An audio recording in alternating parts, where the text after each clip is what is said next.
Focus. Bonjour à tous, moi c'est Lisa, j'ai 27 ans et je suis chargée de marketing opérationnel chez Dexon Group. Allez, suivez-moi pour la présentation. Lisa, qui es-tu et quel type de service propose ton entreprise? Moi c'est Lisa, j'ai 27 ans et je suis chargée de marketing opérationnel chez Dexon Group depuis maintenant un peu plus de 2 ans. Donc Dexon, c'est un grossiste spécialisé dans la vente de solutions d'impression et de support de stockage de données par l'intermédiaire de notre marque MTech. Notre organisation commerciale fait que nous pouvons garantir à nos clients revendeurs de la proximité, de la compétence ainsi que de la réactivité grâce à une force commerciale qui est aussi bien itinérante que sédentaire et experte dans la vente de solutions d'impression et de stockage. Tu peux nous en dire plus sur ton métier? Alors oui, tout à fait. Donc le métier de chargé de marketing opérationnel, c'est déjà un métier très riche avec des missions très variées, un très grand spectre de missions. En fait, je me positionne vraiment comme le relais entre l'offre produit marketing, la force commerciale et les clients. C'est-à-dire que par exemple dans de grandes PME comme Dexon, mes missions sont très variées et peuvent aller du marketing et de la communication en passant par l'événementiel. Quelles sont tes missions? Au niveau du marketing, j'élabore les plans trimestriels des actions marketing que nous proposons et que nous mettons en place pour nos constructeurs partenaires tels que Browser, Canon ou HP pour ne citer que. J'aide également notre force de vente dans la mise en valeur des nouveautés, des lancements produits ou des offres promotionnelles du moment. Et ça passe par l'élaboration de campagnes de marketing direct, par l'envoi d'emailing par exemple, d'outils d'aide à la vente ou encore de mise en avant sur notre site web. Au niveau de la communication, je travaille surtout sur les réseaux sociaux du groupe.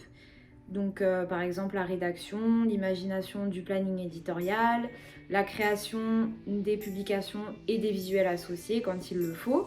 Donc ça c'est une partie très sympa parce qu'il faut être un peu touche à tout et s'intéresser aux logiciels de montage, de création.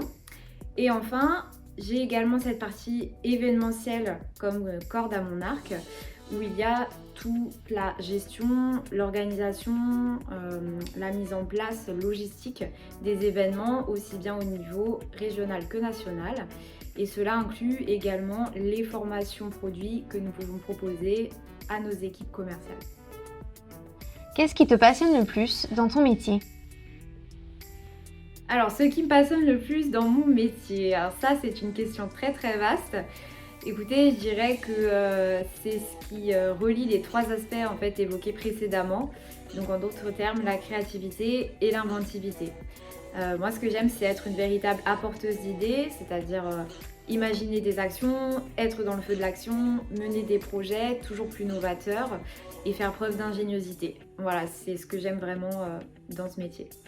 Quelles sont les qualités nécessaires pour réussir dans ton domaine? Alors, les qualités pour réussir dans ce domaine, je dirais qu'elles sont au nombre de 4. La première qui est le must-have pour moi, c'est la créativité. Comme je vous l'expliquais précédemment, il ne faut pas avoir peur d'être un peu novateur et d'exprimer ses idées. Avoir un très bon relationnel également parce qu'en tant que chargé de marketing, on est souvent en contact avec beaucoup de départements d'une même entreprise et il ne faut pas avoir peur de solliciter différents acteurs. La prise d'initiative, c'est très important selon moi parce que il ne faut pas avoir peur d'exprimer ses idées, même si elles ne sont pas toujours bonnes, mais tant qu'on n'a pas essayé, effectivement, on ne peut pas savoir, donc il faut aussi se lancer. Et la dernière qualité que je voulais apporter, c'était l'organisation. Étant moi-même très organisée de manière générale, c'est vrai que c'est un point fort de pouvoir jongler facilement entre différentes tâches, différents projets et de tenir des plannings, de respecter des délais, ce qui est nécessaire dans ce métier. Quel a été ton parcours? Alors moi j'ai fait un baccalauréat économique et social option espagnol, à la suite duquel j'ai commencé une classe préparatoire aux grandes écoles option commerce année que je n'ai pas terminée parce que cette formation finalement ne correspondait pas à mes attentes. Je cherchais quelque chose de beaucoup plus dans le concret et c'est pour ça que par la suite j'ai repris un DUT technique de commercialisation en alternance que j'ai eu la chance d'effectuer chez Safran Aircraft Engine en tant que chargée d'affaires en 2 ans. Puis j'ai enchaîné sur une licence professionnelle management et gestion commerciale dans les services en tant qu'assistante marketing et communication chez IBM, toujours en alternance bien entendu.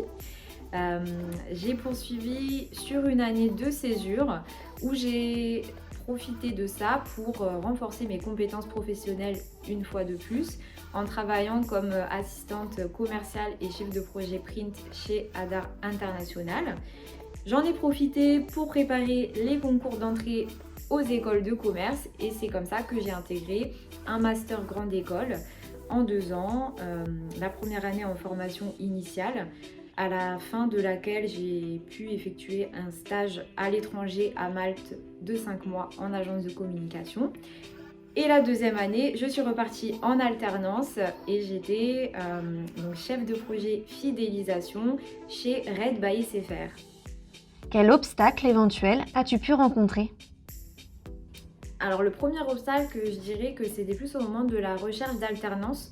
En règle générale, il est assez compliqué de trouver une alternance. On voit beaucoup d'annonces sur les réseaux sociaux, d'étudiants qui recherchent. Et c'est pour ça que je trouve super que des organismes de formation comme Icademy proposent des accompagnements à la recherche d'alternance, la mise en relation avec les entreprises, la rédaction, l'aide à la rédaction, à la mise en page du CV, bref, plein de petits points positifs qui font qu'un élève pourra trouver son alternance plus facilement. Et je pense que c'est vraiment quelque chose d'indispensable de nos jours que d'accompagner les élèves dans la recherche de leur formation, de leur alternance. Le deuxième obstacle, donc pour moi, ça apparaît plus au niveau vraiment de la recherche de l'emploi et plus particulièrement quand on recherche son premier emploi post-diplôme. Il y a énormément de demandes en marketing et communication et parallèlement très peu d'offres et donc c'est un peu la bataille entre tous les jeunes diplômés. C'est pour ça qu'il faut s'accrocher, pouvoir faire la différence, apporter sa petite touche personnelle et son petit grain de folie pour pouvoir se démarquer tout simplement. Je pense que c'est vraiment aussi un point primordial, mais le marché il est clair, un peu saturé. Donc il faut pouvoir se démarquer. Quels sont pour toi les avantages de l'alternance? Les avantages de l'alternance, pour moi, ils sont vraiment au nombre de 3. Le premier, c'est de pouvoir découvrir le monde de l'entreprise tout en poursuivant ses études. Et je pense que c'est hyper important parce que les recruteurs et les managers recherchent des personnes qui s'adaptent rapidement à de nouveaux environnements professionnels et qui soient également très autonomes dans leur travail. Donc avoir cette première approche, ce premier pied dans l'entreprise, c'est un point positif et un véritable avantage. Le deuxième point, ce serait de gagner en compétences métiers dès le plus jeune âge. Je dirais que c'est toujours stimulant de développer ses compétences, ses capacités, que ce soit au niveau personnel ou même professionnel, dans ses savoir-être, dans ses savoir-faire. Donc c'est un point assez important pour moi. Et le troisième aspect, c'est tout simplement d'avoir son indépendance financière et donc de développer son sens des responsabilités. Quel conseil donnerais-tu à un jeune intéressé par le marketing?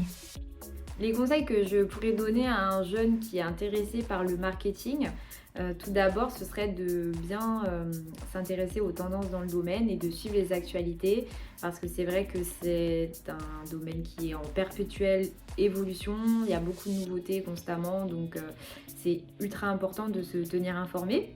Le deuxième point, ce serait de développer son sens créatif, que ce soit au niveau professionnel, par les compétences, qu'au niveau personnel, donc en choisissant des activités artistiques, culturelles, dans le domaine créatif, parce que c'est comme ça qu'on a des idées qui sortent un peu de l'ordinaire et qu'on peut se renouveler. Donc point très important. Et la troisième chose, ce serait de très bien se renseigner sur les différentes branches du marketing parce que ce domaine englobe une foultitude de métiers différents. Ça peut partir du chef produit, en passant par le marketing digital ou pas digital d'ailleurs, la communication, l'événementiel. Et donc c'est vrai que il y a énormément de métiers. Se renseigner pour choisir celui qui nous convient le mieux, je pense que c'est un point primordial. Pour toi, Lisa, le marketing en 3 mots, ce serait quoi? Pour définir le marketing en 3 mots, je vais emprunter la définition donnée par Randall Rothenberg, le président américain de l'IAB, qui est l'association des professionnels de la pub en ligne, que j'ai trouvée très parlante. Il explique que le marketing, c'est la tête, le cœur et la maison. Donc en fait, le marketing, c'est cet art qui doit permettre d'éveiller l'attention du client, donc sa tête, de le séduire, de parler à son cœur et de l'inciter à l'achat et donc de ramener son achat chez lui à la maison. Que peut-on te souhaiter? Que peut-on me souhaiter pour le futur? Écoutez, ce serait de continuer à relever de nouveaux challenges au quotidien, stimulants pour ne pas tomber dans la routine, poursuivre sur ma lancée, sur ma dynamique et de m'épanouir personnellement et professionnellement dans tous les domaines. Une petite conclusion? Et voilà, nous arrivons au terme de ce focus mené pour Icademy sur le métier de chargé de marketing opérationnel. Je les remercie pour leur bienveillance et leurs conseils et de m'avoir également invité pour participer à ce projet. Merci, à très vite!